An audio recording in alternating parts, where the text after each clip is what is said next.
அர்ஜுன், எங்க போயிட்டு வர? முகத்தை பார்த்தா ஏதோ பேய் அரைஞ்ச மாதிரி இருக்கு. அதெல்லாம் ஒண்ணும் இல்லம்மா, நீங்க ஃப்ரீயா விடுங்க. டேய்,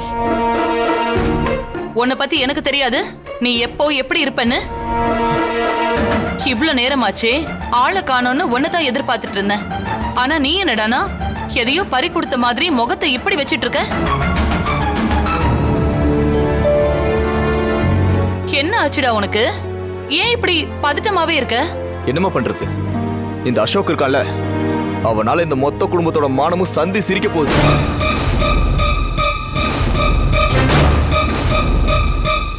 வர வர அவன் மேல எனக்கு ரொம்ப ஆத்திரத்தனமா வருது.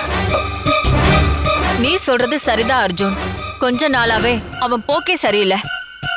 நீ இவ்ளோ ஆத்திரப்படுற அளவுக்கு அப்படி என்னடா அவன் பண்ணி வச்சான்? அவன் துர்காவை காணுன்னு போய் போலீஸ்ல கம்ப்ளைண்ட் கொடுக்க போயிருக்கான்.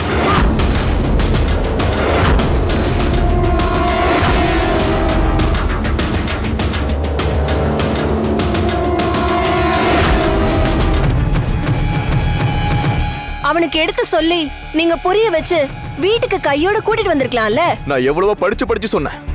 டேய், நம்ம ஜெமீன் குடும்பத்தோட மானமே போயிடும், வேணாண்டா வேணாண்டா. அவ இங்க தான்டா எங்கேயோ போயிருப்பான்னு நான் எவ்வளவோ சொன்ன சித்தி. அவன் கேட்கவே இல்லை. டேய், நம்ம தேவையில்லாம போலீஸ் ஸ்டேஷனுக்கு போக கூடாது, ஒண்ணும் இல்லாத விஷயத்த பெருசாக்காதடா நான் எவ்வளவோ சொல்லி பார்த்தேன். அவன் அடங்கவே இல்லை, என் பேச்சையும் கேட்கல.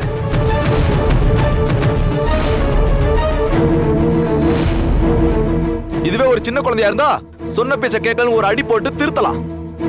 தோளுக்கு மேல வளர்ந்த பையன என்னன்னு கேக்குறது? டேய், இந்த குடும்பத்துல பிறந்த ஒன்னால அந்த அசோக்கால இப்ப வரைக்கும் எங்களுக்கு ஏதாவது நிம்மதி கிடைச்சிருக்காடா?